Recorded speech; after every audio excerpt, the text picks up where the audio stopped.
আসসালামু আলাইকুম সবাইকে। আজকে আমি আপনাদের সাথে একটি রেসিপি শেয়ার করব।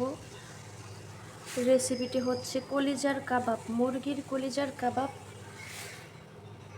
এখানে আমি এটা গরম পানিতে হালকা একটু ফুটিয়ে নিব, যেন কলিজার যে কাঁচা গন্ধটা আছে সেটা যেন চলে যায়। আমি মুরগির কলিজা নিয়ে নিচ্ছি। এখন আমি এখানে একটু ভিনেগার দিয়ে দিব।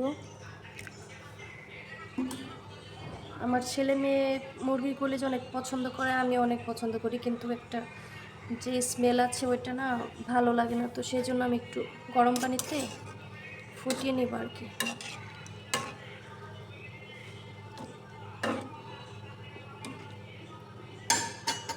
তো এইখানে আমি 6টা কলিজা নিয়ে নিছি। তো এখন আমি দিয়ে দেব গোলমরিচের গুঁড়ো,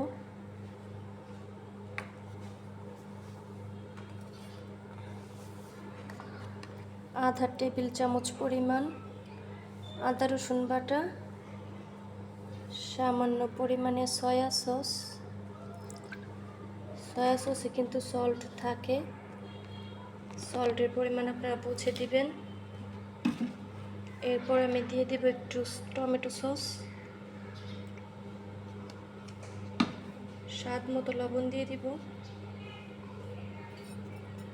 তো কলিজাটাকে শুধু গরম পানি দিয়ে ধুয়ে নিলেই হবে, সেদ্ধ করলে কিন্তু বেশি সেদ্ধ হয়ে যাবে গরম পানিতে ফুটালে। লাল মরিচের গুঁড়ো দিয়ে দিব। এটাকে আমি ম্যারিনেট করে রেখে দিব কিছুক্ষণের জন্য।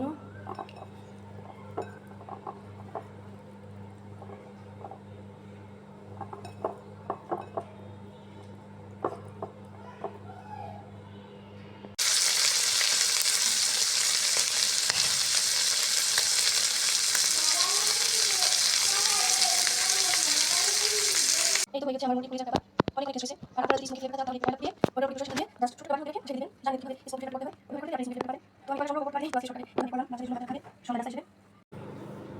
আজকে আমি আপনাদের সাথে একটি রেসিপি শেয়ার করব, সেটা হচ্ছে কাচকি মাছের বড়া। এভাবে যদি আমরা বড়া বানিয়ে বাচ্চাদেরকে দিই তাহলে কিন্তু ওরা অনায়াসে খেয়ে ফেলে। আর এমনি যদি রান্না করি মাছ বাচ্চারা খেতে পারে না, যে কোনো মাছ, বড় মাছ হলে রুই মাছ, কাতল মাছ হলে সেদ্ধ করে ওটাকে আপনারা বড়া বানাতে পারেন বা মাছের কোফতা বানাতে পারেন। তো আজকে আমি কাচকি মাছের বড়া বানাবো। এখানে একটু পরিমাণে চালের গুঁড়ো, সামান্য একটু বেসন, কাঁচামরিচ কুচি, পেঁয়াজ কুচি, ধনিয়া পাতা কুচি দিয়ে দিয়েছি, স্বাদ মতো লবণ দিয়ে দিয়েছি।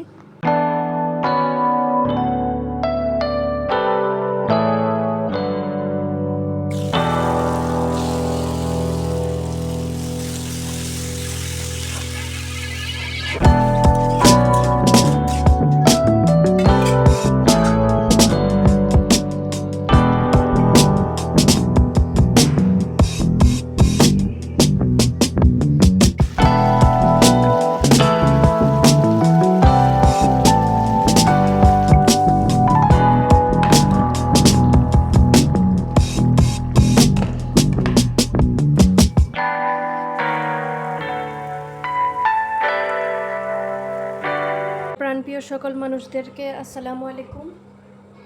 তো আজ টুকিটাকি কি শপিং করেছি সেটাই আমার প্রাণপ্রিয় সকল মানুষদের সাথে শেয়ার করব, আশা করি ভালো লাগবে।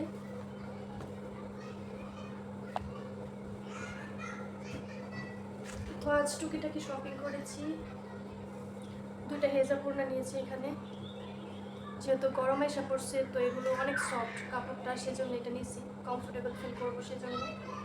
এটা অনেক সফট, এই হেজাপূর্ণাটা নিয়েছি।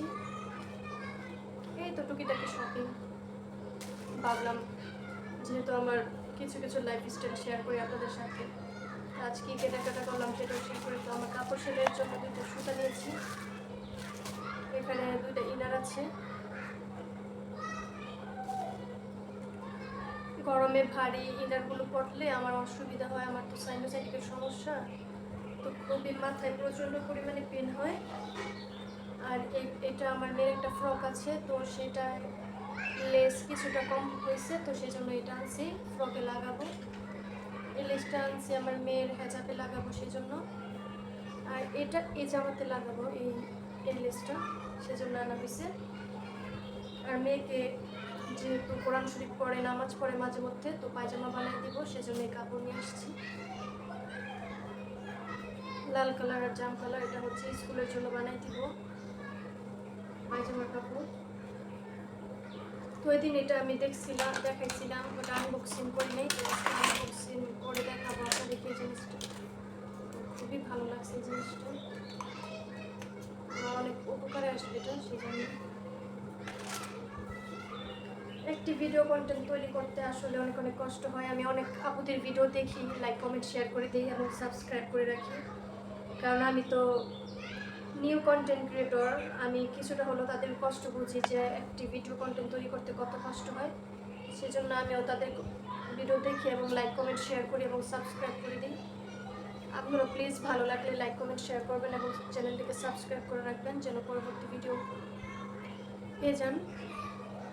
তো এই কাপড়টা এনেছি আমি ডিজাইন করব কাপড়ে, অবশ্যই আপনাদেরকে দেখাবো বানানোর পরে কেমন হয় আমার মেয়ের ড্রেসটা। এটা হচ্ছে ভিতরের কাপড়, এটার ভিতরে কাপড়টি হবে।